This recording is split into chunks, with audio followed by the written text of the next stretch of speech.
प्रत्येक पापी को दंड भुगतना होगा। वो जिसने लालच के लिए छल किया, और वो भी जिसने अधर्म को धर्म मानकर उसका पालन किया। प्रत्येक को अपने कर्मों का फल भुगतना होगा।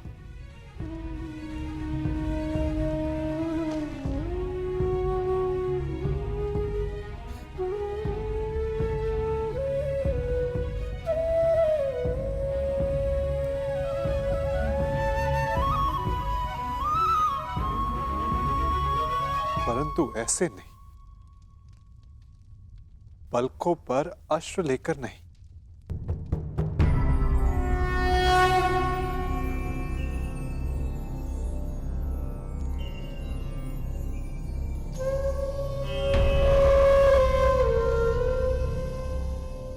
तुम्हारा जन्म इतिहास बदलने के लिए हुआ है सखी, इतिहास बनने के लिए नहीं। इसीलिए प्रतिशोध नहीं, तुम्हें न्याय का मार्ग चुनना होगा, क्योंकि प्रतिशोध अन्याय को जन्म देता है और न्याय एक नई व्यवस्था की स्थापना को।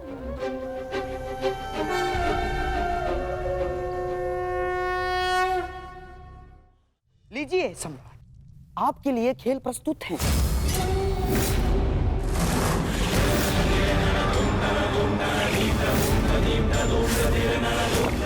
सुंदर युधिष्ठिर, अब मेरी बारी है?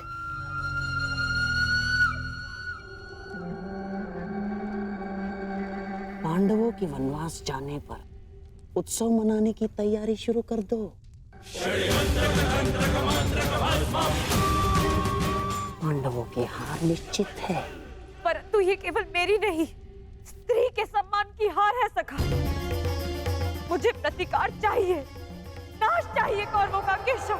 केवल दुर्योधन का, केवल कौरवों का, बस यही उद्देश्य है जीवन का। यदि ऐसा है तो चलो अभी चलते। तुम्हारे अश्रों की सौगंध वासुदेव अभी जाकर समस्त कुरुकुल का नाश कर देगा। परंतु एक बार सोचो, उसके पश्चात क्या होगा? संसार का मार्ग बदलने वाली पांचाली के इस प्रयास को लोग क्या कहेंगे? प्रतिशोध या न्याय की स्थापना? तुम्हें प्रत्येक स्त्री के मान के लिए न्याय व्यवस्था की स्थापना करनी है सखी। केवल दुर्योधन को नहीं, उस सोच को दंड देना है जो स्त्री के मान को पुरुष के दम के पांव के नीचे ले आती है। तनिक सोचो सखी, जिन्होंने साम्राज्ञी के साथ ऐसा किया, वो एक साधारण नारी की क्या गति करेंगे? तुम्हें एक उदाहरण बनना होगा द्रौपदी, ताकि धर्म के नाम पर अधर्म का स्वांग बार बार रचने वालों के मन में धर्म का भय व्याप्त हो सके।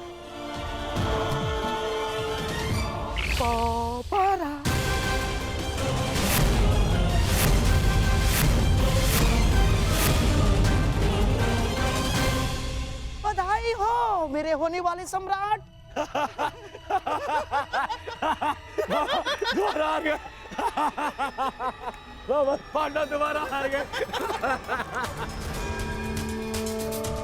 सम्राट युधिष्ठिर, पांचाली को दासी बनने से तो तुमने बचा लिया, परंतु स्वयं को वनवासी होने से नहीं बचा पाए। वन में जाने को प्रस्तुत हो जाओ महान पांडु पुत्रों। और हाँ, स्मरण रखना, इस पूरे अवधि में ना ही तुम किसी से संधि करोगे और ना ही किसी मित्र राज्य में रहोगे। और हाँ, यदि 1 वर्ष के अज्ञातवास में पकड़े गए या पहचान लिए गए तो फिर से दोहराया जाएगा। दुर्योधन, ऐसा प्रतीत होता है कि इनका जीवन वन में ही कटना लिखा है। अब तुम ही बताओ, जन्म वन में लिया, विवाह वन में किया, और अब काल का सामना भी कदाचित वन में ही करोगे।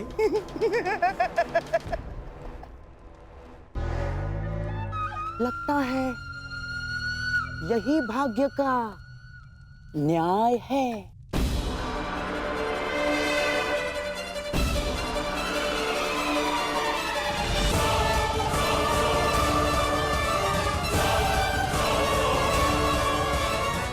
काल का सामना आप करेंगे मामा श्री, क्योंकि इस अन्याय का प्रतिशोध हम लेंगे, न्याय लेंगे हम।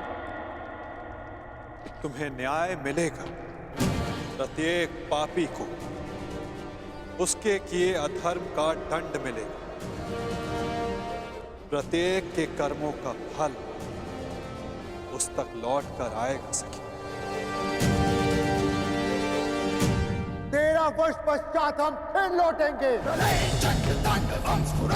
और इस बार आज्ञा नहीं, हम अपना अधिकार लेंगे। और जो कुछ इस द्यूत भूमि में हुआ है, उसका प्रतिकार हम युद्ध भूमि में लेंगे। मैं प्रतिज्ञा लेता हूं कि पांचाली के अपमान पर अट्टहास करने वाले इन 100 कौरवों को मैं अपने इन हाथों से यमलोक भेज दूंगा।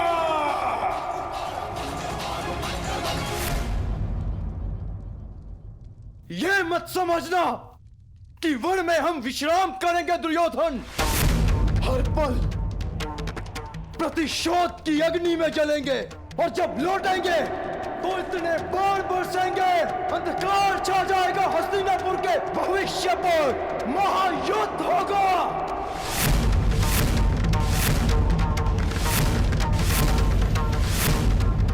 बात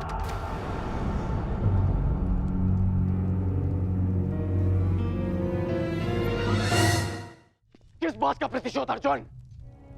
आज द्रौपदी का सम्मान भंग हुआ तो उसका कारण दुर्योधन के प्रतिशोध से अधिक युधिष्ठिर का लालच था,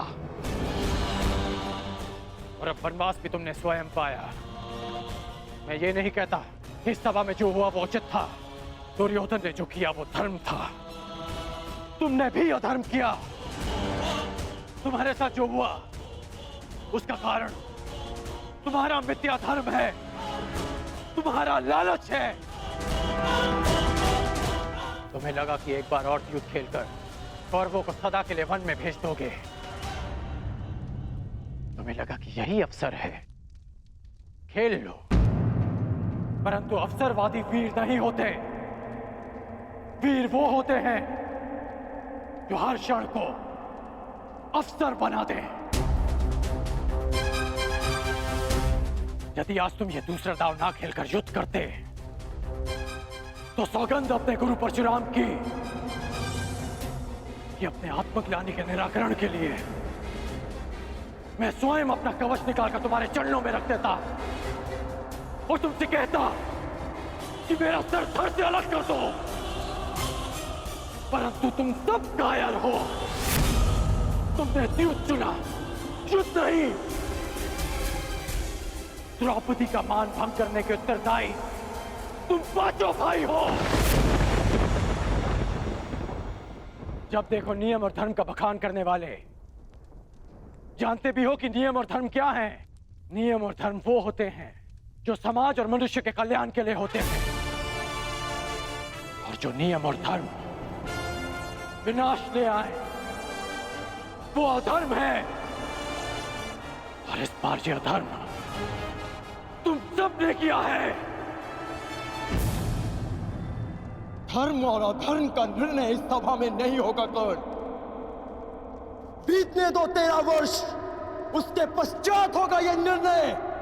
उन 13 वर्षों के पश्चात कर्ण युद्ध भूमि में तुम्हें सबसे आगे खड़ा मिलेगा।